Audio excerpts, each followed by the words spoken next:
सठ तिला एकादशी व्रत कथा। नमस्कार भाइयों बहनों, जय मां गायत्री। आप सभी का मेरे YouTube चैनल शुभकर्मा ही अष्टो में स्वागत है। आज के इस वीडियो में सुनेंगे माघ मास में सठ तिला एकादशी व्रत की कथा। इस दिन भगवान विष्णु की पूजा की जाती है। सठ तिला एकादशी के दिन पूजन में व्रत कथा का पाठ अवश्य करना चाहिए। सठ तिला एकादशी के दिन व्रत रखकर कथा सुनने से जीवन के समस्त संकटों से मुक्ति मिलती है और जीवन के संपूर्ण मनोरथ पूर्ण होते हैं। सठ तिला एकादशी का व्रत सभी एकादशियों के व्रत में महत्वपूर्ण माना जाता है। इस एकादशी के व्रत में भगवान विष्णु का पूजन तिल से करने का विधान शास्त्रों में बताया गया है। इस दिन पूजन में तिल के 6 उपाय भी किए जाते हैं। इस कारण ही इस व्रत को सठ तिला एकादशी कहा जाता है। एक समय दालव्य ऋषि ने पुलस्त ऋषि से पूछा कि हे महाराज, पृथ्वी लोक में मनुष्य ब्रह्म हत्या इत्यादि महापाप करते हैं, पराये धन की चोरी करते हैं तथा दूसरों की उन्नति को देखकर ईर्ष्या करते हैं। साथ ही अनेक प्रकार के व्यसनों में भी फंसे रहते हैं, फिर भी उनको नरक प्राप्त नहीं होता। इसका कारण क्या है? वे ना कोई जप करते हैं, ना कोई तप करते हैं। ऐसा उनके साथ क्यों होता है कि उन्हें फिर भी नरक नहीं जाना पड़ता? वे ऐसा कौन सा दान पुण्य करते हैं जिससे उनके पाप नष्ट हो जाते हैं? यह सब कृपा करके आप मुझे बताइए। अगस्त्य मुनि कहने लगे कि हे महाभाग, आपने मुझसे अत्यंत गंभीर प्रश्न पूछा है। इससे संसार के जीवों का अत्यंत भला होगा। इस भेद को ब्रह्मा, विष्णु, शिव तथा इंद्र आदि भी नहीं जानते, परंतु मैं आपको यह गुप्त तत्व अवश्य बताऊंगा।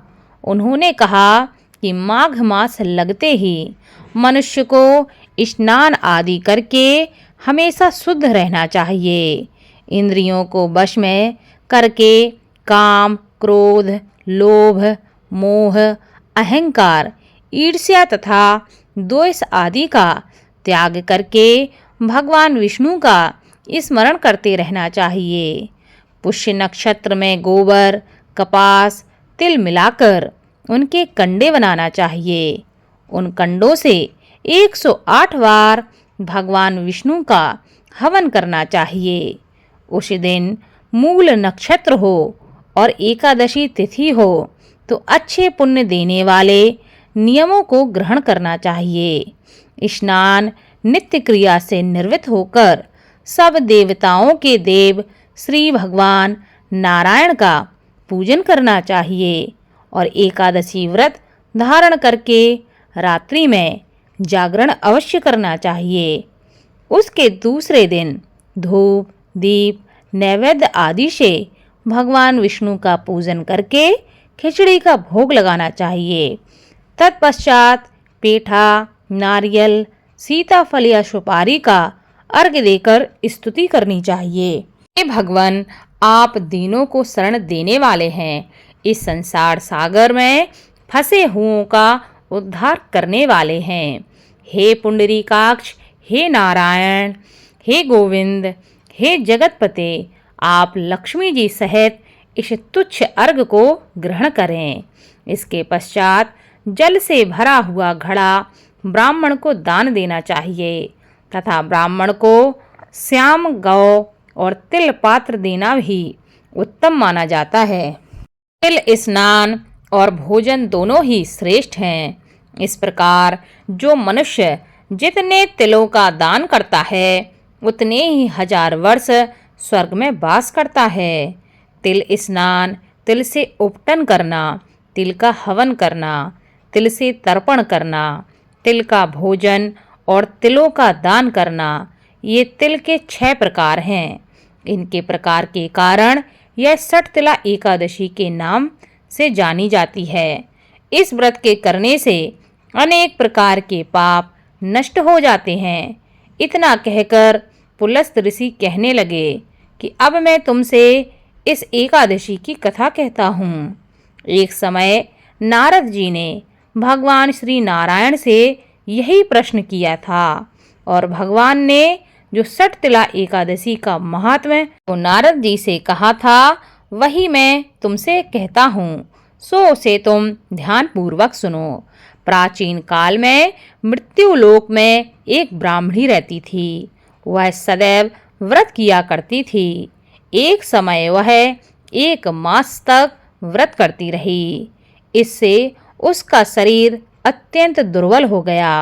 यद्यपि वह अत्यंत बुद्धिमान थी, तथापि उसने कभी देवताओं या ब्राह्मणों के निमित्त अन्न या धन का दान नहीं किया था।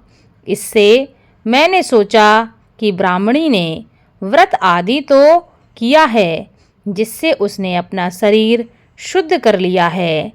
अब यह विष्णु लोक तो आ जाएगी, परंतु इसने कभी अन्न का दान नहीं किया है। इससे इसकी तृप्ति होना कठिन हो जाएगा, क्योंकि इसने अन्न का दान नहीं किया तो इसे विष्णु लोक में अन्न कैसे मिलेगा। भगवान ने सोचा कि यह सोचकर मैं भिखारी बनकर मृत्यु लोक में उस ब्राह्मणी के पास पहुंचा और उससे भिक्षा मांगी। वह ब्राह्मणी कहने लगी कि हे महाराज, किस लिए आप आए हो? मैंने कहा कि मुझे भिक्षा चाहिए। इस पर उसने एक मिट्टी का ढेला मेरे भिक्षा पात्र में डाल दिया। मैं उसे लेकर स्वर्ग वापस आ गया। कुछ समय बाद ब्राह्मणी भी शरीर को त्याग कर स्वर्ग में आ गई।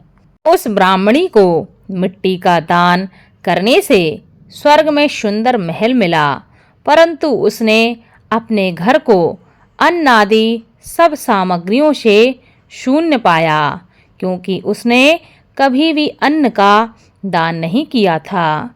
वह घबराकर मेरे पास आई और कहने लगी कि हे भगवान, मैंने अपने जीवन में अनेक व्रत इत्यादि किए हैं, आपकी पूजा की है, परंतु फिर भी मेरे घर में अन्न सब वस्तुओं से शून्य है।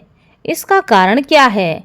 इस पर मैंने कहा कि पहले तुम अपने घर जाओ, देव स्त्रियां आएंगी तुम्हें देखने के लिए। पहले उनसे सटतिला एकादशी का पुण्य और विधि सुन लो, तब द्वार खोलना। मेरे ऐसे वचन को सुनकर वह अपने घर गई। जब देव स्त्रियां आईं और द्वार खोलने को कहा तो ब्राह्मणी बोली, आप मुझे देखने आई हैं तो सटतिला एकादशी का महात्म्य मुझसे कहो। उनमें से एक देव स्त्री कहने लगी कि मैं कहती हूँ। जब ब्राह्मणी ने सटतिला एकादशी का महात्म्य सुना, तब द्वार खोला तो देखती है देवांगनाओं ने उसको देखा कि ना तो गंधर्वी है और ना ही असुरी, वरन पहले जैसी मानुषी है। उस ब्राह्मणी ने उनके कथानुसार सटतिला एकादशी का व्रत किया। इसके प्रभाव से वह सुंदर और रूपवती हो गई तथा उसका घर अन्न आदि समस्त सामग्रियों से युक्त हो गया। अतः मनुष्यों को मूर्खता त्याग कर सटतिला एकादशी का व्रत और लोभ न करके तिल आदि का दान अवश्य करना चाहिए। इससे दुर्भाग्य, दरिद्रता तथा अनेक प्रकार के कष्ट दूर होकर मोक्ष की प्राप्ति होती है। इसलिए इस दिन व्यक्ति को अवश्य दान करना चाहिए। बोलो भगवान लक्ष्मी नारायण की जय। इस कथा को ज़्यादा से ज़्यादा शेयर करें ताकि आपके साथ साथ आपके अपने भी इस कथा को सुनकर भगवान लक्ष्मी नारायण की कृपा को प्राप्त कर सकें। धन्यवाद।